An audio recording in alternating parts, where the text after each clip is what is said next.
Fill to Capacity, where heart, grit, and irreverent humor collide.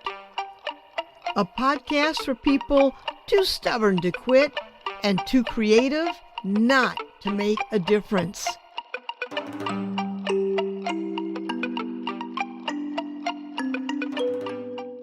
Hi, I'm Pat Benincasa, and welcome to Fill to Capacity. Today, episode number 77, Menagerie of Mischief. Who rescues who? Today, we are joined by a truly inspiring, quirky, and delightful guest, Emily Couture, who is known to squirrel lovers everywhere as Emily Gordon. Emily is a storyteller extraordinaire whose home, with husband Jared and son Roman, is a bustling hub of both indoor and outdoor animal adventures, capturing hearts and sparking laughter across the digital landscape. Today, we explore Emily's world, where the lines between human and animal blur into a family portrait of fur, fun, and sometimes profound healing and emotional support during challenging times. We will hear about Lily, a squirrel larger than life, who came into Emily's life during a difficult time of recovery from a second brain surgery and helped her through the process of getting off prescribed opioids. We'll explore how a tiny creature's badass antics brought immense joy and support, not just to Emily, but to an entire Facebook community during the pandemic. For our international listeners, the term badass in American slang refers to a person who is tough, uncompromising, or intimidating, often in an impressive or admirable way. It can also describe someone who is exceptionally competent in a particular area, showing great skill or prowess that earns them respect from others. Hence, Lily's badass antics. Now, a friend told me about her Facebook post, and I was absolutely captivated by Emily's irreverent humor, insights, and harrowing Lily exploits. But wait, there's more. We'll also meet other charming characters in Emily's life, like Mr. Pickles and Gypsy, the bunny whose unexpected arrival opened new animal vistas and joy in Emily's journey. As we discuss the laughter, we'll also touch on the poignant moments of loss, how Emily has navigated the painful goodbyes and the deep bonds that make these experiences so transformative. Sit back or maybe scoot to the edge of your seat as we embark on a journey into a home where the line between wild and the tame beautifully blurs, reminding us of the profound mutual healing that comes with opening our hearts to these magnificent animal beings. Welcome, Emily. This is a podcast I have been anticipating with glee. Me too. I'm excited to be here with you. Okay, we better roll up our sleeves. We got a lot to talk about.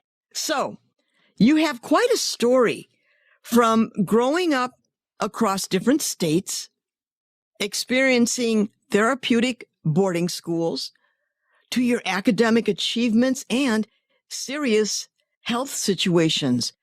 In terms of your life story, can you tell listeners what are therapeutic boarding schools? So you'll see them sometimes in the documentaries that are out now, where there are some that have been closed down due to allegations of abuse and things like that.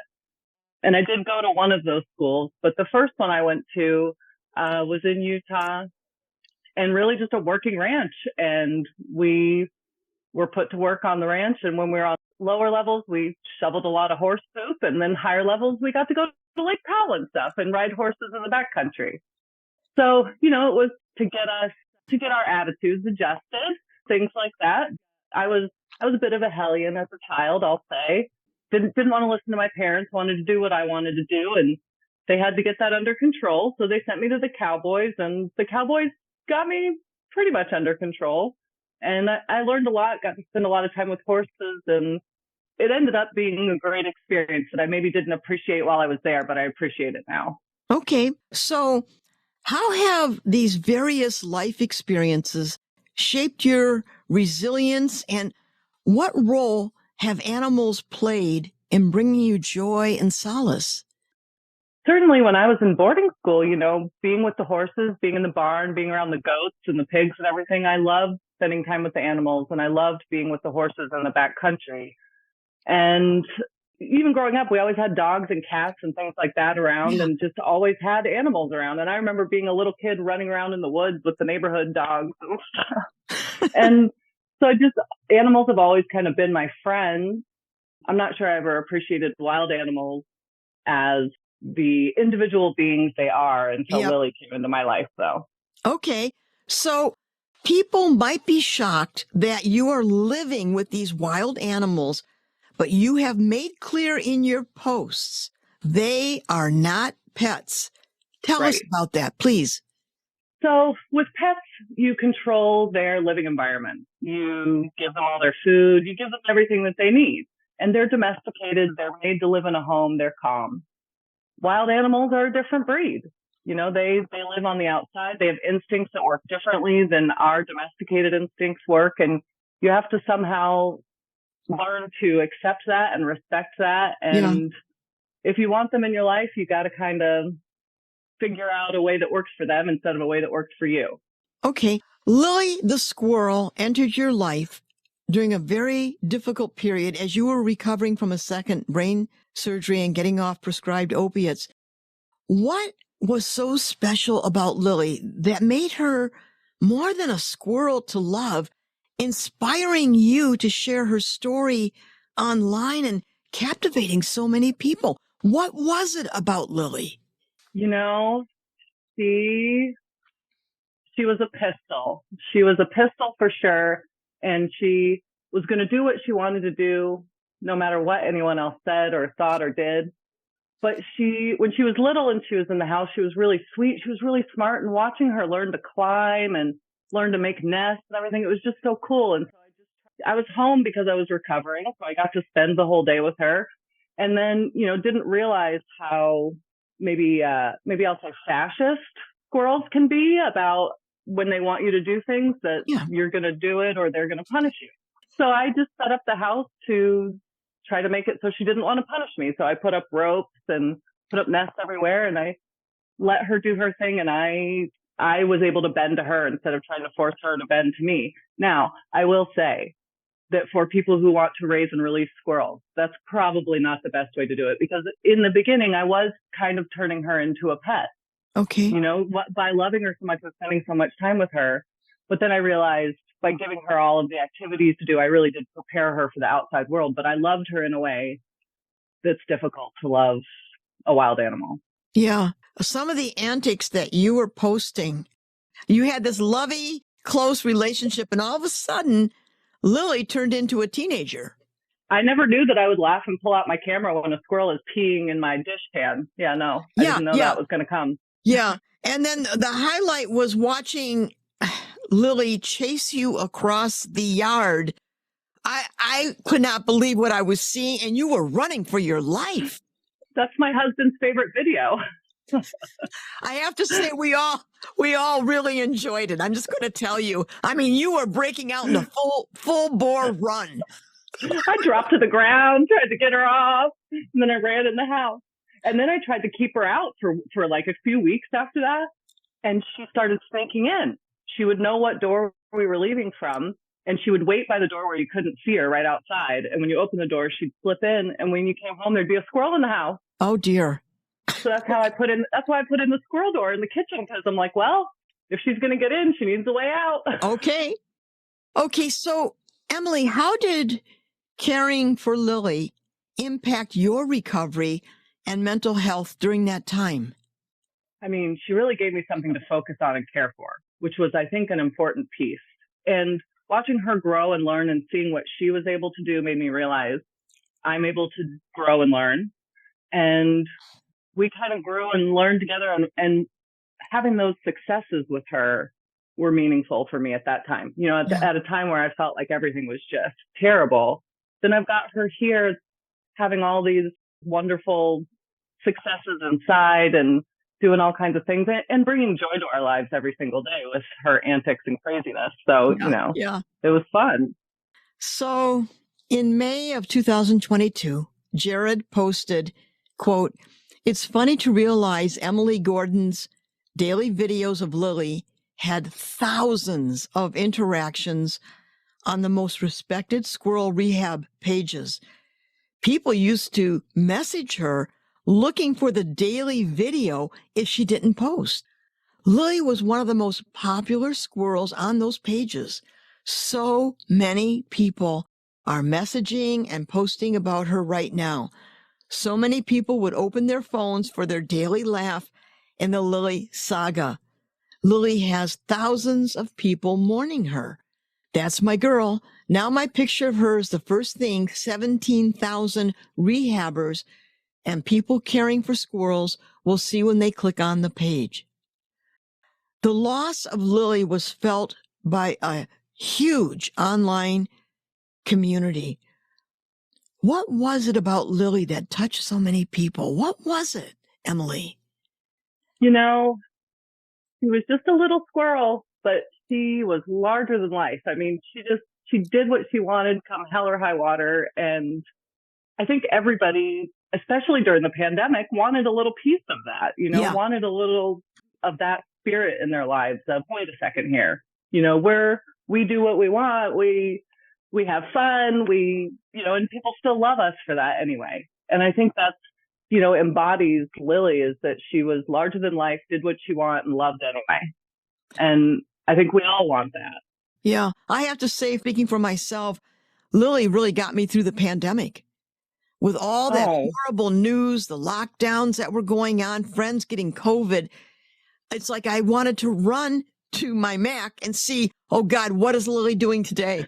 And so she did that for a lot of us and deeply appreciated. In fact, I'd like to segue into a different aspect. During the pandemic, and you're touching on it, there was an increased interest in local wildlife and backyard bird feeding. For example, backyard bird feeding sales boomed during the pandemic, giving a huge boost to sunflower growers and processors.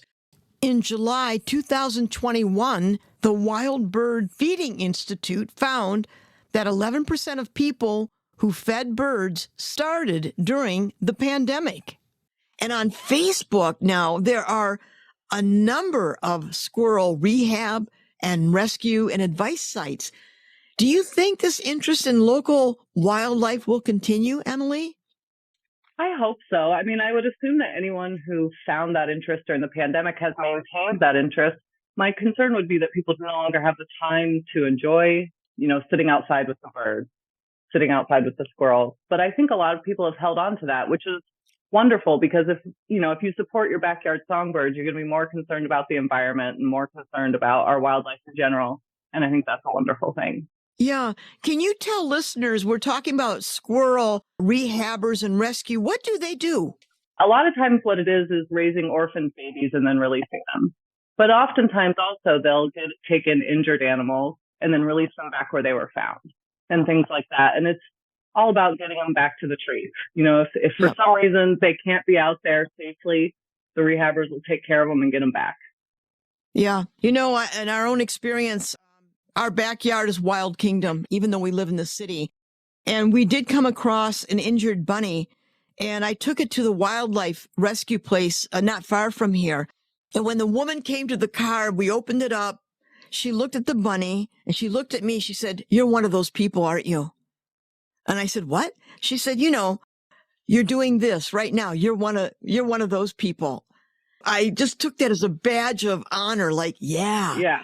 You sure as hell are right. So, okay. Now, Moving to squirrel adventures.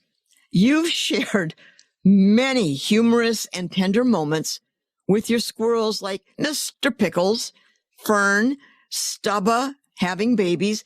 Could you share one of your favorite stories about one of them? Well, my absolute favorite story about any squirrel other than Lily is Mr. Pickles and Bubba.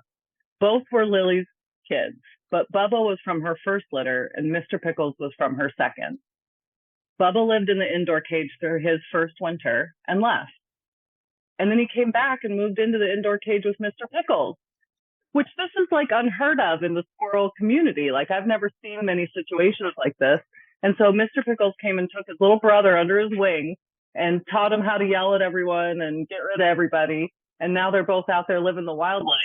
But he stayed for an extra year with Mr. Pickles. Wow, that is unusual. Yeah, it is. Especially for a child of Lily's, but you know. Yeah. I know it's wildlife, but with Lily and her offspring, I get the picture of really feral wildlife. Yeah. Okay. Now, Gypsy the bunny arrived unexpectedly. How did her presence begin to change the dynamics in your home, especially with the squirrels? Well, she was posted for free on Facebook on Valentine's Day last year. And just after being in the small animal world, I knew that I didn't want to let anything bad happen to her. So I contacted the lady and was like, if no one else will take her, I'll take her. And my intention was to find her a good home because I didn't think we were bunny people because I figured we were too loud and too crazy. Well, it turns out Gypsy likes loud and crazy. No sounds really bother her. And when she lays in the living room, most of the time she has her butt on the subwoofer. So she fits in just perfectly. Oh, and, good. You know, she's sassy, but in a different way. You know, she likes her food in a certain way, and she likes everything to be very on time and the same way every day. And she's just cute laying around, and you can pet her anytime you want. You can cuddle her. You can pick her up. You know, it's very different than Lily. Like, we're not scared of her at all. Okay. Lily would come in and you're like, ah! Yeah, I remember some of those videos. You know, the relationships we form with animals can be profoundly healing. How has Gypsy contributed to your life since her arrival, for you personally? Oh, I mean, her sweetness and she runs up to greet me every morning, you know, and when I walk through the house, she runs up to greet me and she wants me to pet her. She wants me to cuddle her. And it just is to have someone in your house that's only ever seeking your love. Mm-hmm. Is an amazing thing. And then I think, you know, when even if you don't feel like you can give love to anyone and you're giving love to an animal, you're still allowing that feeling to be there. And that's better than not offering love at all to anyone. You know, like it's nice to have that opportunity to know that you're still capable of that sometimes. Yeah. Now, recently, you have entered uncharted territories. You brought in another rescue bunny to be a husband. For listeners who don't know, that's Husbun, husband, for Gypsy. Now, we need a report. How is that working out? Better than we could have expected. So, you know, we've had Gypsy for over a year now, and you always hear in the bunny world that bunnies need a partner, that they're better off with a mate. And we weren't sure with her because she seemed very happy on her own. So we found a rescue that did speed dating for bunnies. So we brought her in, and her and Tuba were put together, and the rescue lady was like, well, I don't think you need to try any more rabbits. And we're like, okay. So we brought them home, and the first couple of days we weren't sure, but then they figured it out and they just love each other. And apparently it can normally take bunnies a long time to bond. Yeah. So it's kind of shocking. I feel like I'm being gaslit a little bit. Like maybe at some point there's going to be some craziness, but I think we're past it now. And I mean, like you just walk through the house and the two of them are laying together, lounging together. And it's like almost too much for the heart to take. So bunny speed dating in this case worked out. Yeah. Yeah. Well, keep posting the two of them together. Seeing Gypsy snuggling next to Tuba is really something to see. It is. It's amazing to walk through the house and see it. And it's just like, it almost brings tears to your eyes every 5 minutes. Yeah. So you've had to say goodbye to some beloved animals recently, such as Peanut. How do you handle these losses? And what keeps you motivated to continue caring for and rescuing animals? I can say losing Lily was a shock to my system. Yeah. And I think what it made me realize, though, after a while, is that to have these experiences with these animals is worth it still. It's worth it to save them. It's worth it to give them love. It's worth it to get love from them. And the loss is incredibly hard, but I would rather have had the time and experience with them than to avoid the losses. Yeah. Someone once told me that when you love a cherished being, it is your spirit that takes them to the other side. I like that. And I've never forgotten that. As deeply as we love these magnificent animal beings, when we have to let go, I think of that it gives me comfort to know that it's my spirit guiding her to the other side. I like that too. And then in the squirrel world, the one thing I always have heard people say is a day in the trees is better than a lifetime in a cage. Oh, yeah. And I think, that's also something we have to tell ourselves with wild animals. I mean, there's a lot of dangers in the wild, and, you can't protect them from that. But, look how happy they are living out in the wild world. Yeah. And would you take that happiness from them to avoid a bad ending? I don't think that would be right. No, I agree. So, reflecting on the joys and challenges of animal rescue, what have you learned about yourself through your interactions with these animals? Certainly that I have a level of resiliency I didn't realize I had. And also that bonding with animals is an interesting process. And I learned that you really kind of have to be open to it. You have to open yourself up and realize that this animal is an individual being that has their own wants and needs and desires. And if you can give them the opportunity to get any of those things, it's fulfilling for your own life, because if you just have an animal that just is always doing what you want it to do, then you don't get those funny antic videos, and craziness and entertainment, and they're not as fulfilled. And so I think one of the biggest things I've learned is how to be guided by the animal, let the animal guide me on what they want to do, and then figure out a way to allow them to do it that's staying in the house, Yeah. What advice would you give to people who, let's say, they're not on big plots of land, might be living in city lots or suburban lots, whatever, but they're interested in squirrels and they maybe want to feed them or encourage them? What would you say to them? If you just want to have a relationship with your backyard squirrels, because we live in the city, we don't live out in the country or anything. And so what we have found is if we go out into the backyard in the evenings, probably an hour or two before sunset, and if you go out there with nuts and you start throwing them at the squirrels you see out there, they'll figure out you've got nuts and they'll start coming around. And it might take a week or two, but they'll start coming around and you'll get to know them. And then, you'll feel silly like we do, and you'll name them all and you'll call their names when they come over, and you'll anthropomorphize them as much as we do. Yes, that's so true. Yeah. So what about folks who are interested in becoming squirrel rehabbers or rescuers? How would they go about doing that? So every state has different requirements for that. For me, I'm in the state of Connecticut. The state of Connecticut requires a class that they offer once a year. So you have to sign up for that class and attend.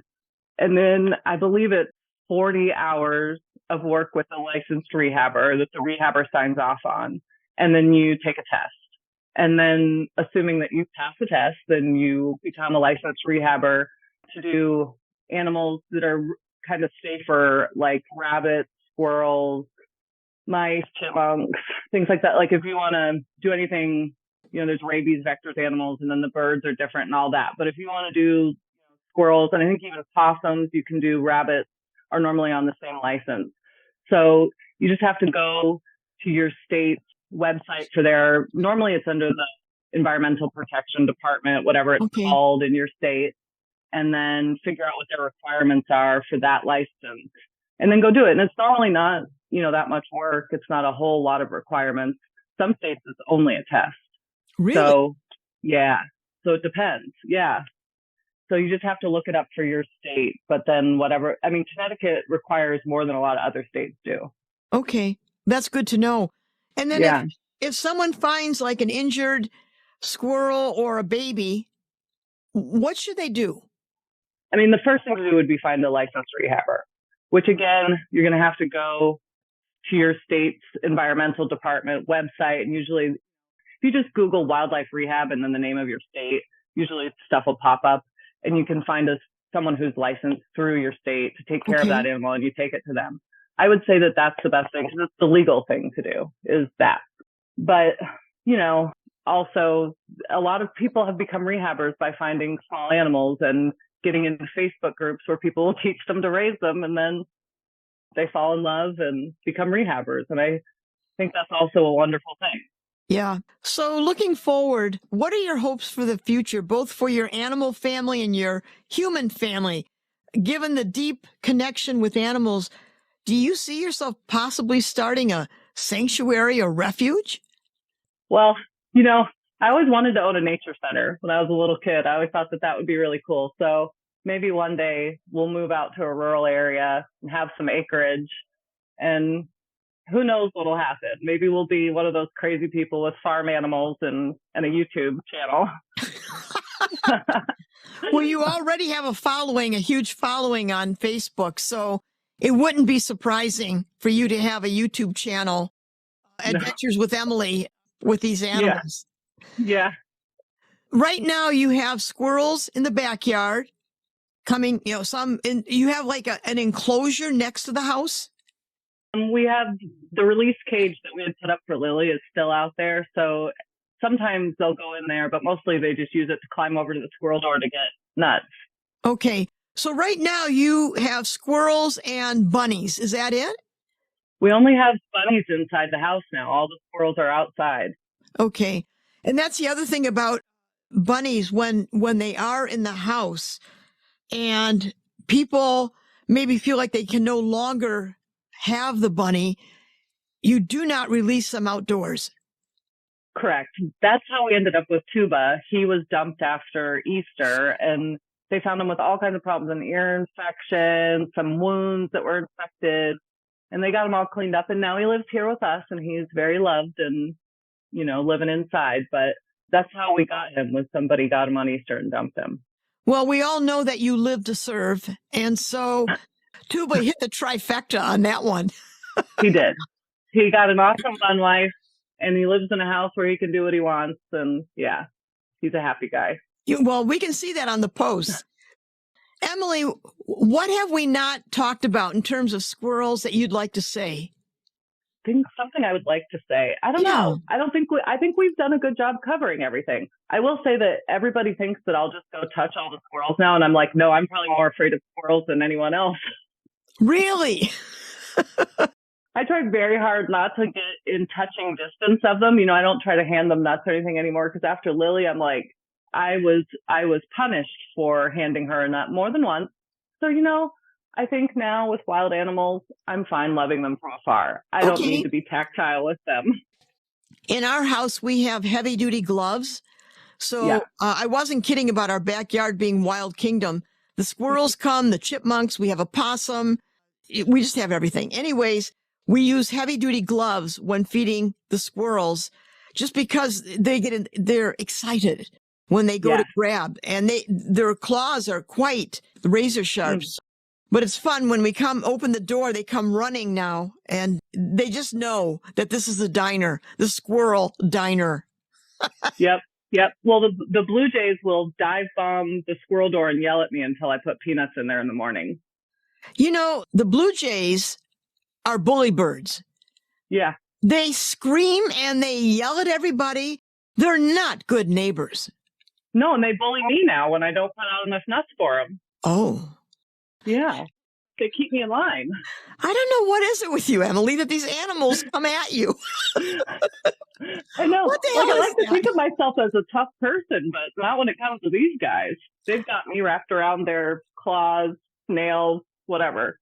Well, Emily, what a ride it's been today, diving into your world of mischievous squirrels and heart-stealing bunnies has not only been a blast, but a beautiful reminder of the deep healing that our animal friends bring to our lives. And from Lily arriving when you needed her most to Gypsy crashing the party and taking center stage, it's clear to any of us who love these amazing animal beings that we think we are rescuing them, but the truth is they rescue us. Mm-hmm. And by the way, Emily, your stories not only transform our day, they're reshaping the digital landscape with every post of bunny and squirrel hijinks. Who needs Netflix when somewhere in Connecticut there are more animal escapades to watch? Emily, I agree with that. thank you for being here today and sharing so much of yourself like you do with your animals. I know our listeners really, really appreciate it. Thank you so much. Well, thank you for having me, Pat. And it's been wonderful to be here. And again, I'm honored and humbled that you even invited me. How could I not, Emily? Thank you, listeners. If you enjoyed today's podcast, please tell your friends and hit subscribe. Bye.